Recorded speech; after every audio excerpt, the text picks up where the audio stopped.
English first paper সিরিজে আজ আমরা দেখছি ইউনিট 6 লেসন 4। আমরা পড়ছিলাম আওয়ার নেইবার্স মানে আমাদের প্রতিবেশী রাষ্ট্র সম্পর্কে। এটা আছে 78 নম্বর পেজে, যেখানে আমরা আজ ইন্ডিয়া সম্পর্কে দেখব।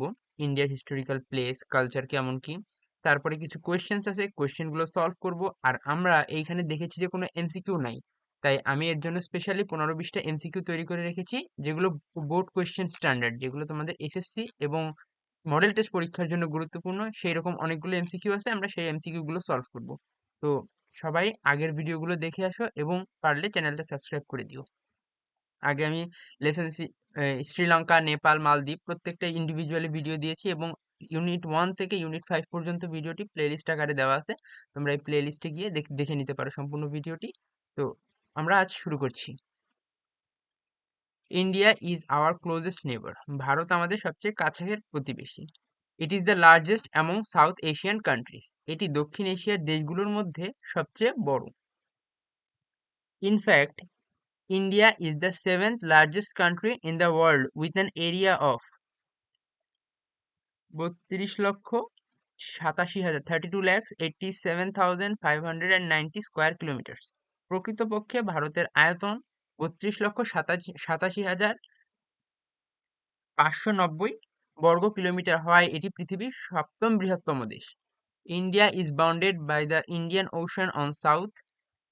ভারতের দক্ষিণে ভারত মহাসাগর, the Arabian Sea on the west, পশ্চিমে আরব সাগর, and Bay of Bengal on the east, এবং পূর্বে বঙ্গোপসাগর দ্বারা সীমানাবদ্ধ। It is bordered by Pakistan to the west. এটি পশ্চিমে Pakistan, China and Nepal and Bhutan on the north. China, Nepal এবং ভুটান হচ্ছে এর উত্তরে। Bangladesh and Myanmar to the east, এবং পূর্বে আছে বাংলাদেশ এবং মায়ানমারের সাথে ভারতের সীমানা ভাগ করা। India is the world's second most populous country after China. চীনের পর ভারত পৃথিবীর দ্বিতীয় সবচেয়ে জনবহুল দেশ। Its population is around 1.5 billion. এর জনসংখ্যা প্রায় 1.5 billion. New Delhi is the capital of India. নতুন দিল্লি ভারতের রাজধানী। About 13 million people live in the city. প্রায় 13 মিলিয়ন মানুষ বসবাস করে নিউ দিল্লিতে। India is a land of ancient civilization. Bharat প্রাচীন সভ্যতার দেশ। The social, economic and cultural diversity of the vast country is the result of invasion by different races in the process of history. ইতিহাসের ধারাবাহিকতায় বিভিন্ন জাতিগোষ্ঠীর আক্রমণের ফলে এই বিশাল দেশের সামাজিক, অর্থনৈতিক এবং সাংস্কৃতিক বৈচিত্র্য গড়ে উঠেছে। মানে কি, এক এক সময় এক একজন আমাদের দেশে এসে শাসন করেছে। মানে কি, আমাদের দেশ বলতে কি, বাংলাদেশ তো ভারত উপমহাদেশের মধ্যে ছিল, তাই না? এক এক সময় তাদের শাসন করার মাধ্যমে বা ভারতের যে সাংস্কৃতিক এবং সামাজিক যে বৈচিত্র্য, এটি গড়ে উঠেছে। Indian history begins with the birth of the Indus valley civilization and coming of Aryans. ভারতের ঐতিহ্য হিন্দু সভ্যতার জন্ম এবং আচার্য আগমনের মাধ্যমে শুরু হয়। During this period, Aryan culture flourished in this part of the world. এই সময় আর্য সংস্কৃতি এই অঞ্চলে সমৃদ্ধি লাভ করে।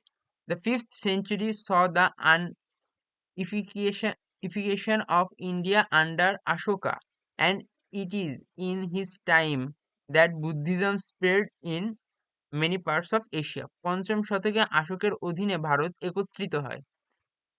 ইউনিফিকেশন মানে কি, একত্রিত হওয়া। এবং তার সময়ে বৌদ্ধ ধর্ম এশিয়ার অনেক অঞ্চলে ছড়িয়ে পড়ে। In the eighth century Islam came to India for the first time. অষ্টম শতকে ইসলাম ধর্ম প্রথমবারের মতন ভারতে আসে। By the 11th century it had firmly established itself. একাদশ শতকে এটি সুপ্রতিষ্ঠিত হয়। In 1206 Qutbuddin Aibak founded the Delhi sultanate. 2006 সালে কুতুবুদ্দিন আইবেক দিল্লি সুলতান প্রতিষ্ঠিত করেন। This was finally succeeded by the Mughal Empire in 1526 under which 1526 under which India once again achieved a large measure of political unity. এরপর 1526 সালে মুঘল সাম্রাজ্য প্রতিষ্ঠিত হয়, যার অধীনে ভারত আবারও রাজনৈতিক ঐক্য অর্জন করে। It was in the 17th century that the Europeans comes to India. 1700 শতকে ইউরোপীয়রা ভারতে আসে। This coincided with the disintegration of Mughal Empire. এটি মুঘল সাম্রাজ্যের পতনের সাথে মিলে গিয়েছিল। Paving the way of supremacy of English, the French, the Dutch and Portuguese who were vying with each other to gain control of India, যা ইংরেজ, ফরাসি, Dutch ও পর্তুগিজদের মধ্যে ভারত নিয়ন্ত্রণের জন্য প্রতিযোগিতার পথ তৈরি করে মুঘল সাম্রাজ্যের পতনের মাধ্যমে। The English emerge as the victorious, ইংরেজরা বিজয়ী হিসেবে আবির্ভূত হয়, যে সবাই যুদ্ধ করছিল যে কারা ইন্ডিয়াকে দখল করতে পারে, তবে এর যুদ্ধের মধ্যে ইংলিশরা বিজয় লাভ করে। ইন 1778, Warren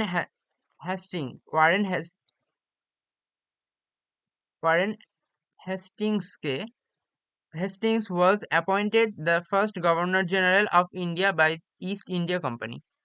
1774 সালে ইস্ট ইন্ডিয়া কোম্পানি ওয়ারেন হেস্টিংকে ভারতের প্রথম গভর্নর জেনারেল হিসাবে নিয়োগ দেয়।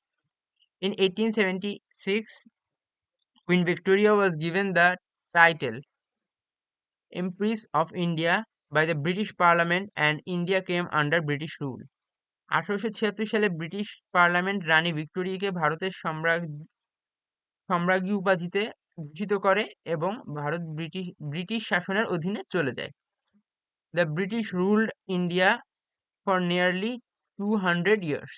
200 বছরের মতো কি ভারত ইন্ডিয়াকে শাসন করে, মানে ব্রিটিশরা ভারতকে শাসন করে হচ্ছে 200 বছরের জন্য। Which country is the closest neighbor of Bangladesh? সবচেয়ে কাছের প্রতিবেশী India. What is the total area of India? ইন্ডিয়ার আয়তন কত? 32 লাখ।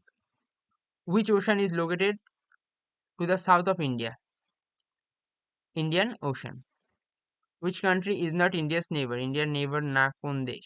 শ্রীলঙ্কা। শ্রীলঙ্কা হচ্ছে ইন্ডিয়ার একটা দ্বীপ রাষ্ট্র Indian Oshane. What is the rank of India in terms of population in the world? Second.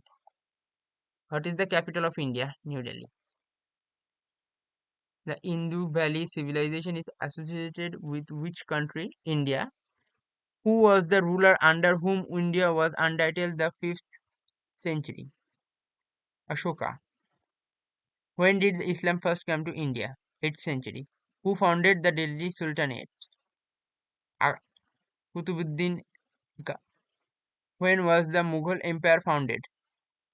Mughal empire কখন প্রতিষ্ঠিত হয়? 1526 সালে। When did Europeans come to India? ইউরোপিয়ানরা আসে হচ্ছে 1700 শতাব্দীতে, 17th century. Who became the first Governor General of India? Warren Hastings. In which year was Queen Victoria given the title Empress of India? 1876. How long did British rule India? 200 years. এই MCQ শেষ হলো, এখন আমরা পরবর্তী part করব, তো সবাই চ্যানেলটা সাবস্ক্রাইব করে রাখবা। For independence through a series of historic and patriotic movement to restore freedom, India goat its independence in 1946. অসংখ্য বীরত্বপূর্ণ দেশপ্রেমিক ও আন্দোলনের মাধ্যমে 1947 সালে স্বাধীনতা লাভ করে Bharat. The culture of India is one of the oldest and the most unique of the world. ভারতের সংস্কৃতি বিশ্বের অন্যতম প্রাচীন ও অনন্য। There is amazing cultural diversity throughout the country. অবিশ্বাস্য সাংস্কৃতিক বৈচিত্র্য রয়েছে সমগ্র ভারতবর্ষ জুড়ে। The South, North, Northeast have their own distinct culture. Distinct মানে কি নিজস্ব। And almost every state has carved out its own culture destination. দক্ষিণ, উত্তর, উত্তর পূর্ব ভারতের নিজস্ব সবাই ভারতের নিজস্ব স্বতন্ত্র সংস্কৃতি রয়েছে। And প্রায় প্রতিটি রাজ্যে নিজস্ব সাংস্কৃতিক বৈশিষ্ট্য গড়ে তুলেছে। There is hardly any culture in the world that is as varied and unique as India. বিশ্বে এমন খুব কম সংস্কৃতি আছে যা ভারতের মতো বৈচিত্র্যময় ও অনন্য। There are 17 major languages and 844 dialects used by the people of India. ভারতে 17টি প্রধান ভাষা এবং 844টি উপভাষা ব্যবহৃত হয়। India is a tourist delight. ভারত পর্যটকদের জন্য একটি আকর্ষণীয় গন্তব্য। The Taj Mahal, Fatehpur Sikri, the Qutub Minar and the Red Fort, Lal Qila are a few of the many wonders which attract people from all over the world. Taj Mahal, Fatehpur Sikri, Qutub Minar ও লালকেল্লা হল হলো কয়েকটি বিস্ময়কর স্থাপনা যা সারা বিশ্বের মানুষকে আকর্ষণ করে। Kashmir has been described as paradise on earth. কাশ্মীরকে পৃথিবীর স্বর্গ হিসেবে বর্ণনা করা হয়। The country of mountains, valleys, deserts, rivers and lakes offer the richness of a mini world within a single country. পাহাড়, উপত্যকা, মরুভূমি, নদী ও হ্রদের দেশ হিসেবে ভারত একটি ছোট পৃথিবী সমৃদ্ধ স্থাপন করে। মানে কি ভারতকে একটা ছোট পৃথিবী হিসেবে কল্পনা করা যেতে পারে। The Nilgiri Mountains, hill stations like Ooty and Darjeeling and the temple of South India, Ajanta and Ellora caves are the places one can explore in India. Nilgiri পর্বত, উটি ও দার্জিলিং এর পাহাড় স্থান, দক্ষিণ ভারতের মন্দির ও অজন্তা এলোরা গুহাগুলো ভারতের দর্শনীয় স্থানগুলোর মধ্যে অন্যতম। এইটা হচ্ছে আমাদের প্যাসেজ পড়া শেষ। এখন আমরা এই কোয়েশ্চেন গুলো সলভ করবো এবং শেষে তোমাদের জন্য কিছু ওয়ার্ড মিনিং আছে। এখানে যে ওয়ার্ড গুলো আমার দ্বারা ছুটে গিয়েছে, যেমন রিস্টোরিং মানে পুনরুদ্ধার, হিরোইক বীরত্বপূর্ণ, প্যাট্রিয়টিক দেশপ্রেম, এরকম কিছু ওয়ার্ড মিনিং আছে শেষে। তো ওগুলো শেষে গিয়ে দেখবো আমরা। What do you know about the population and geographical area of India? মানে তুমি ভারতের পপুলেশন এবং জিওগ্রাফি মানে ভারত কোথায় অবস্থিত এই সম্পর্কে কি জানো? ভারতের পপুলেশন সম্পর্কে আমরা জানি এটা 7th লার্জেস্ট কান্ট্রি অ্যান্ড এর হচ্ছে আয়তন এত, এর জনসংখ্যা হচ্ছে 1.5 বিলিয়ন। এটা হচ্ছে জিওগ্রাফিক্যাল মানে বৈশিষ্ট্য হলো। তারপরে when did Buddhism spread in India? Buddhism spread in India during the region of Emperor Ashoka in 5th century. What happened to India during the Mughal Empire? Mughal এম্পায়ারের সময় ভারতে কি হয়েছে? During the Mughal Empire starting in 1526, India experienced significant political unity, cultural development and economic growth.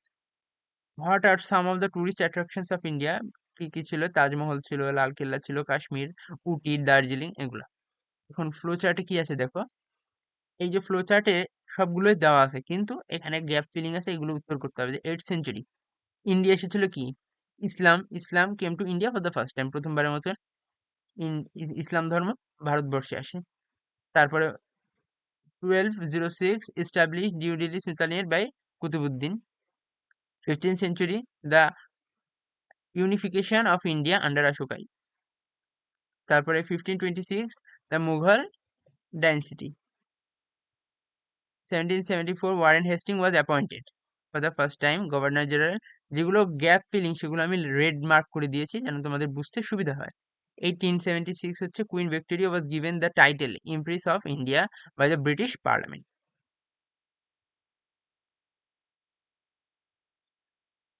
Empress of India by British Parliament. India achieve its independence 1946 A India এর স্বাধীনতা লাভ করে। এখন আমরা word meaning দেখি। সিভিলাইজেশন সভ্যতা, diversity বৈচিত্র্য, ইনভেশনস মানে আক্রমণ, ইউনিফিকেশন মানে ঐক্যবদ্ধকরণ, ডেনসিটি মানে রাজবংশ, সুপ্রিমসি মানে প্রাধান্য, ডিসইন্টিগ্রেশন মানে বিচ্ছিন্নতা, ভ্যাইং মানে প্রতিযোগিতা করা, ইমপ্রেস মানে সম্রাজ্ঞী, প্যাট্রিয়টিক দেশপ্রেম, রিস্টোরিং পুনরুদ্ধার, ফ্লারিশড মানে বিকশিত হওয়া, এস্টাবলিশড প্রতিষ্ঠিত, গভর্নর মানে হচ্ছে গভর্নর যাকে বলে, ইন্ডিপেন্ডেন্স স্বাধীনতা, অ্যাট্রাকশনস আকর্ষণ, প্যারাডাইজ মানে স্বর্গ, মাউন্টেন, মনুমেন্টস মানে স্মৃতিস্তম্ভ, এনসিয়েন্ট প্রাচীন। তো আজকে এই পর্যন্ত। আমরা পরবর্তী দিন দেখব ভুটান সম্পর্কে। সবাই চ্যানেলটা সাবস্ক্রাইব করে রাখবা আর ভিডিওতে একটা লাইক দিয়ে দিবা।